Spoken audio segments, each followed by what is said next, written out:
عم بضلوا. Here's what's happening at Al-Aqsa Mosque right now in Jerusalem.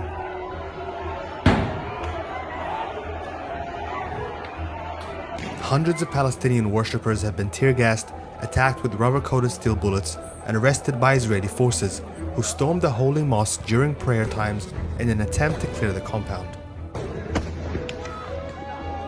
The Red Crescent says more than 170 people have been injured, with more than 80 transferred to hospital for treatment and at least one person in critical care. So how did all of this start?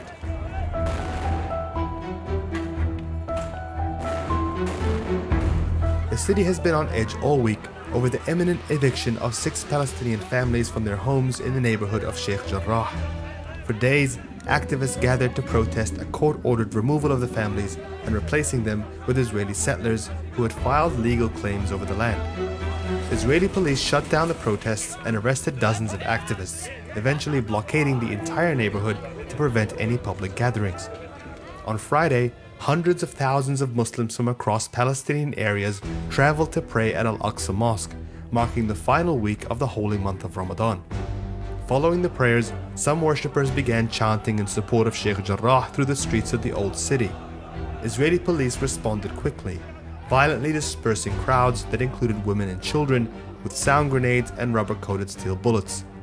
When people retreated to Al-Aqsa compound, which sits at the heart of the old city, Israeli police entered and attempted to clear the area that still contained thousands of Palestinians. Videos that emerged from the night showed grenades thrown at worshippers as they prayed, and several areas including Al-Masjid Al-Qibli were tear-gassed while people were trapped inside. Many hid inside Al-Aqsa Mosque, where they remained trapped for hours as Israeli police cut electricity lines to force them to evacuate. Emergency services are still trying to assess the injuries and restore calm to the civilians still coming to grips with what happened. Palestinian President Mahmoud Abbas has demanded an emergency session at the UN Security Council over what he calls disgusting and sinful acts in Al-Aqsa and Sheikh Jarrah.